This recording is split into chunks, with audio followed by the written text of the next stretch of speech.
세상의 어둠, 마귀의 간계와 싸워 이기기 위해서는 전신무장을 하고 성령의 검으로 싸워서 이겨라. 그리하여 승리하는 그리스도인이 되자. 저희가 올포원을 진행한 지 꽤 됐는데 이렇게 강력하게 싸움을 권장한 올포원이 있었나. 네? 하나님 말씀이 있었나. 오늘 새삼 정신이 번쩍 납니다. 그러면서 그냥 로마 군인들이 입었던 전신갑주 말고요. 정말 제대로 무장을 해서 하나님의 전신갑주를 입어야겠다. 굉장히 강력한 지금 열정이 불타오르고 있습니다. 저도 네. 방송하면서 진짜 싸우라는 얘기는 태어나서 처음 듣는 것 같아요. 그렇죠? 근데 사실 이게 감옥에 갇힌 바울이 에베소 교회에 편지를 보내잖아요. 그때 이제 하나님의 전신 갑주를 입으라는 얘기가 나오는데 좀 궁금한 게, 그러니까 뭐 굉장히 사실 강력한 얘기잖아요. 뭐 영적 전쟁에 승리하는 길이 이 전신 갑주를 입어야 되는데 뭐 군장과 전쟁이라는 단어까지 활용해 갖고 굉장히 세게 얘기하는 바울의 모습 보면서 전후 좌우에 있던 맥락들, 어떤 맥락이길래 이 군 싸움, 전쟁, 막 군사 이런 표현을 썼을까가 좀 궁금하거든요. 네. 그러니까 앞뒤 맥락을 좀 알아야 우리도 이해가 좀 될 것 같아요. 네. 맥락을 좀 말씀해 주시죠. 네. 제가 말씀드리죠. 네. 바울의 전생의 사역 기간 가운데 가장 오랜 시간을 보낸 데가 에베소예요. 성경은 3년간 보냈다고 말합니다. 두 번째로 긴 사역한 곳이 고린도 1년 6개월이에요. 이를테면 마게도니아 같은 데는 3주일밖에 있지 않았어요. 3년 동안 가장 오랜 기간. 근데 에베소에 여러분이 아마 아시겠지만 가장 유명한 게 뭐였는가 하면 아르데미신이에요. 전쟁. 여러 개 뭐 유방이라고도 그러고 하여간 다신을 하여간 생산을 많은 그 신을 섬기는 것도 있고요. 그 얼마나 무당과 이런 점치는 사람들이 많았는지 바울이 복음을 전하였을 때 그 점치는 사람들의 점치는 책을 전부 모아서 불태웠는데 그 값이 얼마라고요? 은 5만이에요. 예수님의 몸값이 은 30이었어요. 그럼 은 5만이면 이게 얼마나 많은 책이 불태웠는지를 가히 짐작할 수 있습니다. 그렇게 3년 동안 공을 들이고 바울이 사역을 했음에도 불구하고 훗날 그 사람들이 복음에서 점점 멀어지는 겁니다. 미약해지는 겁니다. 사실 감옥에 있다고 표현하셨지만 이 감옥에 있는 표현보다는 죽음을 눈앞에 둔 바울이 마지막으로 그렇게도 애정과 열정을 쏟았던 에베소 교회 성도들이 연약한 모습을 나타내는데 너희의 구원이 보통 구원이 아니다. 창세전에 하나님께서 계획하신 구원이고 하나님께서 예정하시고 온 우주 만물 만들기 전에 너희의 구원을 계획하여 구원받게 하였는데 그렇게 속히 떠나가면 되겠냐.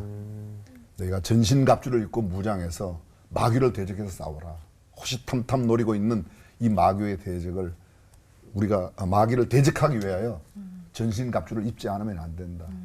그래서 사실은 에베소 1장부터 3장까지는 복음의 논리를 다시 한번 설명하고 4장부터 6장까지 특별히 마지막 부분에 나오거든요. 그 전신갑주를 입어야만 승리할 수 있기 때문에 이 말씀을 강조하지 않았을까. 강력하게 네. 하기 위해서. 제가 생각하기에는 거기에 더해서 이 싸움이 이제 사도 바울이 이제 감옥에 있다는 건 더 이상 물리적으로 도움을 줄 수 없는 거죠, 그죠? 그리고 이제 편지로 격려하고 하는 상황에서 이 상대가 그렇게 만만하지 않다는 것을 이제 깨달은 거죠. 근데 이게 지금 우리 한국 교회를 보더라도 사실은 이게 개인의 문제가 아니에요. 교회에 썼잖아요. 그러니까 이제 교회의 여러 가지 이슈들을 살짝살짝 건드리고 있는 거죠. 우리가 지금 뭐 말로 일일이 안 해도 우리도 그 느끼는 것들이 있잖아요. 이건 아닌데 하면서도 계속 가는 모습이 있어요. 근데 그거를 이제 사탄은 즐기고 있고 하나님은 한숨을 쉬시고 계시고 우리도 그 피해가 많이 있죠. 사실은 거기서 이제 부르짖는 사람들이 있고 그러니까 이제 문제는 항상 개인이고 그 다음에 공동체고 마귀지. 이때까지 하나님이 문제 일으키신 거 봤어요?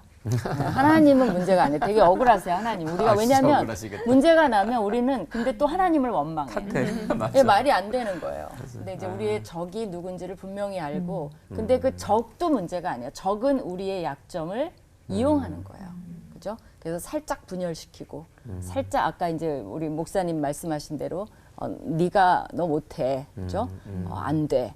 그 다음에 교회를 이기적으로 만들고 물질주의화하고 이제 이렇게 살짝살짝만 그거를 이용만 하면, 그러니까 우리가 갖고 있는 거지 뭐 사탄이 우리한테 덤프해주고 이렇게 퍼다 주고 간 게 아니에요.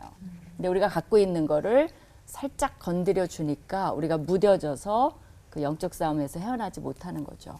그러니까 이거는 뭐 사도 바울이 절대적으로 아마 본인의 사역 말기에 깨달음이 굉장히 많았던 것 같아요. 그리고 무장시켜주고 떠나고 싶었던 것도 있었던 것 같아요. 이 부분만 콕 집어서 본다라면 저는 에베소라는 도시가 워낙 부패하고 타락한 세속 도시였기 때문에 굉장한 영적 전쟁터죠. 그런데 이 영적 전쟁터 중에서 영원히 죽느냐 사느냐가 영적인 문제죠. 그대로 두면 죽는단 말이죠. 마치 어린아이가 뜨거운 물이 펄펄 끓는데 그곳으로 가려고 해요. 그러면 부모님이 어떻게 해요? 안 돼 하면서 강하게 제지해야죠. 강하게 얘기해야죠. 마찬가지로 아마 사도 바울이 에베소 성도들을 향해서 그 정도의 강한 열정을 가지고 너희들에게 정말 영적으로 깨어 있어야 된다. 전신갑주로 무장하지 않으면 안 된다. 이렇게 강한 이렇게 사랑이 담겨 있는 절규라고 이렇게 들으시면 참 좋을 것 같아요. 네.